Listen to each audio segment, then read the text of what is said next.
Subscribe for more. Full episodes released Wednesdays. So you wrote the word kidnap right when you were like about to get extubated that first time. What was that word all about? What was that word all about? Yeah. So tell me about it because so the next 2 years, huge healing. I mean, my body was a mess. Within 4 months, I don't know how, well, I do know how I had the grace of God helping me, but I had the nonprofit and the other company. I had the 501c3 in like 25 days. They were just like miracle after miracle because I was still on oxygen. So I had both these companies up and going. I was doing the branding and marketing for them. So there were just so many things going on at once. And then right when that happened, about 4 months later, I went through what I call my 2 years of hell. It almost was 2 years. And it was every day I prayed I would have died. I was like going through, it was like the only way I can explain it to even let people know is I felt like every bad day I'd ever had, times that by 100, and that's how I felt every single day. Wow. So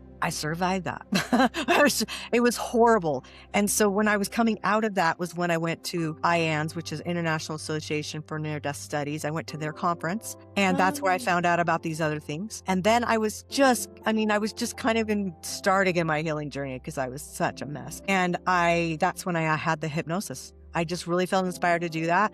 And so when we did that, it was almost like another near-death experience. It was like it opened these portals again that I didn't remember some of that. And so the kidnap thing, what happened there was, so where we ended up in the hypnosis was, remember that space I said when I went from my bed to the stadium of light, but before I got into the light, there was like just this space of time that I couldn't account for. Yeah. So this is the rest of the story, what I now feel like happened. Because people always say, did you have a guide? And, and like, I didn't remember a lot of that stuff.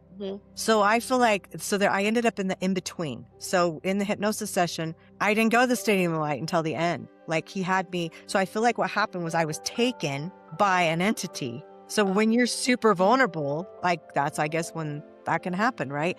So I'm taken to this in-between. It's not light and it's not dark. The dark is on the right side, light's on the left. And so there's like, in the Stadium of Light, there was like a fog of light, but you could see through it so clearly. So it's really hard to explain because you think of fog, you can't see through it. But I could see because all my senses were so good. But there was this matter that would be like floating around. So in the in-between, it's like icky colors, it's like cobalt blue and black and gray and silver, like colors I can't even describe. They were like floating around. And so, first thing I noticed was they would like put together, it was like matter, and then they would form a heart and they'd float to the light, the left. And I'm like, I remember thinking, well, even in the dark, it's attracted to the light. We all are attracted to the light. So even the dark ones. So I remember thinking that. And then there ended up being, there's a bunch of weird stuff, but there ended up being an entity there. And in hypnosis, you can do a lot of healing stuff by basically talking to that person. And it's a process. So we talked to this entity. His name was Darby. That was weird because in the next 30 days, I heard it 3 times and I didn't feel like I'd ever heard it before.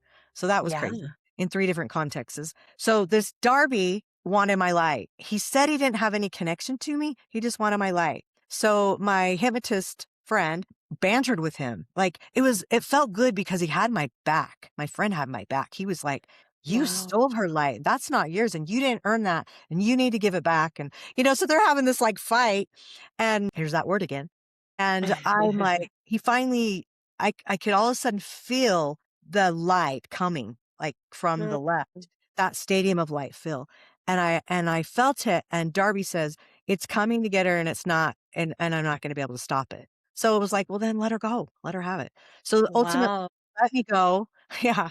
And I go forward and I look to the right in the far, far, far away. And there's a mountain with one eye on it. And I'm like, And there's a lot of good and evil things people say about that. But I saw it 2 times in a row to where I went the second time. That's the second time I've seen that. Okay, noted. Got it. I don't know what it means. I still don't know the exact, other than you can see I have them behind me. I have one eyes. I know it. I know for me, it's a protector of some sort. It might have been on the dark side, but it was facing the light side. And so I saw that. Thank you so much for listening. If you've enjoyed this podcast, would you please rate it, review it, like, or subscribe?